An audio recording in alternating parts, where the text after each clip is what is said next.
everyone, my name is Abby Lee. Still don't have my voice 100%, but we're still out here, we're still making videos because there's a lot to be said. Because today we are talking about family photos. I'm just gonna rant. A lot of people don't know what it is, what you're getting yourself into. Basically what family photos are is, during your wedding day, there's obviously certain things that happen, and this is one of those things. Typically it is after your ceremony and it happens during cocktail hour. Seems like a nice concept, but it's not. It is just the most hectic part of the day for yourself, for your photographer, for your planner if you have one. So what it looks like is, okay, ceremony is done. We bring you back to wherever that photo location is. It's typically like back at the ceremony area. And then you have all of your family members all in one place wanting to take photos with you, and it's a hot mess. You make your list. That's what you should do. So this is the number one tip that you should do to make this like the most easiest process that you can, is making what's called a family shot list. And basically what this is you list out the different groupings on the bride side and the groom side, or bride and bride, whatever it is, of the different groupings that you want. So it's like, okay, your first photo is going to be your immediate family. The second photo is going to be immediate family with significant others. The third one is going to be the Hernandez family. The fourth one is going to be the Hernandez and the church family. You have to get these specific groupings, because if you just go in it and you're like, okay, all my family is here, so what picture are we going to take? You're going to waste a lot of time. And it's super, super important to be efficient in that time, because you usually only have an hour. And depending on what time of the year that you're getting married at, if you don't get all your family photos done, then you'll miss sunset photos. And let's be real, the photos that you actually frame are sunset photos, not necessarily all of your family photos. So this goes to my point. You're making your shot list. What couples tend to do is they tend to go overboard and literally put every family member and every variation like possible.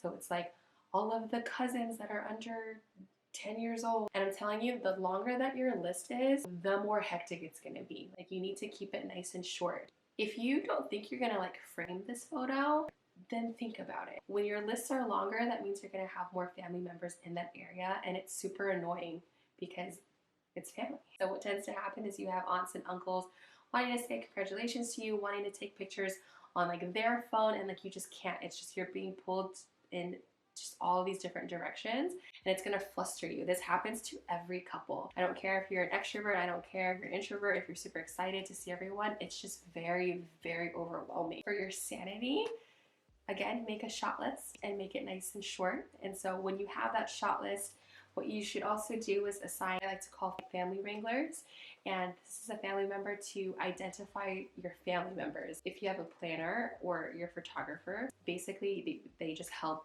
them out where, okay, this is the Hernandez family, this is the church family, and they just help wrangle people. And then when you're doing your family shot list, share this with your family members ahead of time and tell them like, hey, we're doing family photos right after ceremony. At rehearsal, I'll actually give the family members the shot list. I'll be like, hey, like this is all the photos that need to be taken. Please tell your family members, so that they know ahead of time, because you waste a lot of time during this like time period where it's like, okay, you have one family, but you're missing the dad. This is so, so important. When you are in this location, do not leave.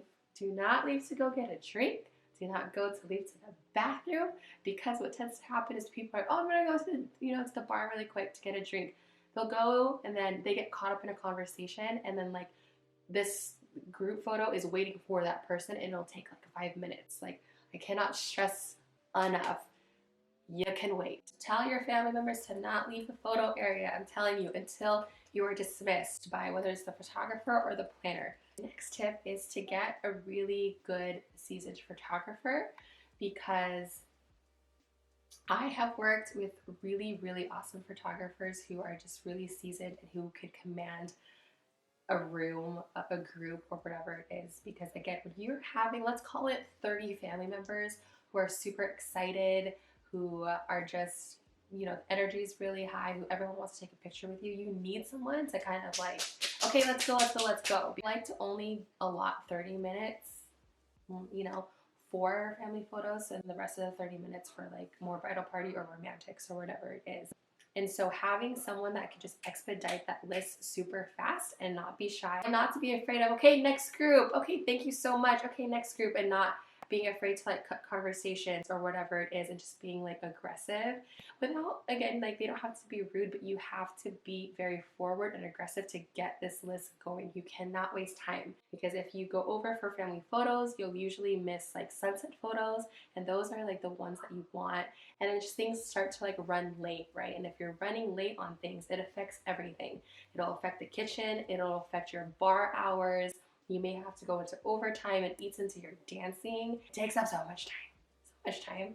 And it's just not worth it. I see a lot of couples make these lists that are super, super long. And I think more so because of like their parents, and it just drains your energy. I should Instagram story this. Like every couple at the end of family photos tells you that was freaking awful. I'm like, I know. Your wedding day is already so hectic. You're running through a lot of adrenaline and it's just a lot of emotions. And then like if you think about it, right after your ceremony, you're super happy. You're like, oh my God, I just got married. And then like, then you're just put in a room, 35 family members calling you left and right, and you having to smile, and it's hot, like the sun's beaming on you. It's not a good time. So make a list, get a family wrangler, make the list short, get a really good, like I said, get a good photographer that knows how this works, because I've worked with baby photographers who are shy, who don't even ask for a list, and it is just, it's awful. It's gonna stress you out, it's gonna stress your family members out, and then you won't get like the important pictures that you want. You can get candids like throughout the night. So yeah, in my perfect world, it's like a list no more than 10. I would rather you utilize that time more wisely. So whether that's, if you want to go to cocktail hour to enjoy it, and then your photographer can go around and follow you and take candids, or if you want to take photos with whoever you're seeing, do that. Or if you want to take that time to take more romantics and more sunset photos, and those are the photos that matter, then do that. Anything on your wedding day, it's all about time. It's such a small window of time, and every minute counts, and it goes by so fast. And I see this all the time. You need to be so intentional of like every minute, because you're paying a lot of money for this. And the reason why I'm like trying to preach it to people is because a lot of people just don't know that they'll do these long lists, and at the end of the day they're like, well crap, we didn't get to see half of these people because it's all for photos. So just be really intentional. I'm triggered. It's just, this is a thing for me because I see so many couples like at the end of it telling me how awful it was, and then at the end of the night them realizing like, oh man, all of that time we could have spent actually enjoying our guests. It's this, vendor meals, and others. I got topics, and I'm triggered. That's all I gotta say. Subscribe for more rants. Let me know if you know the struggle. Like my past brides, you all know how terrible it is. So again, it's super important to get a really good photographer, because this makes or breaks your day, to be honest with you, in my opinion, especially for family photos. So I will link a couple favorites that I have personally worked with before that are just fantastic at family photos. So you can just get it done. So I will link that below. Please like and subscribe. Catch you at the next video.